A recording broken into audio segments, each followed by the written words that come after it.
Hello ಎಲ್ಲರಿಗೂ ನಮಸ್ಕಾರ. ನಾನು ಇವತ್ತು ಮಾಡ್ತಿದ್ದೀನಿ chai and with instant popcorn.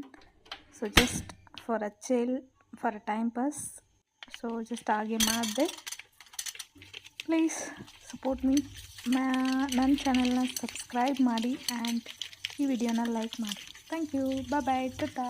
ಇದು ನೋಡಿ, ಪೂರಾ ವಿಡಿಯೋ ನೋಡಿಬಿಟ್ಟು ಸಬ್ಸ್ಕ್ರೈಬ್ ಆ್ಯಂಡ್ ಲೈಕ್ ಮಾಡಿ. Okay, thank you.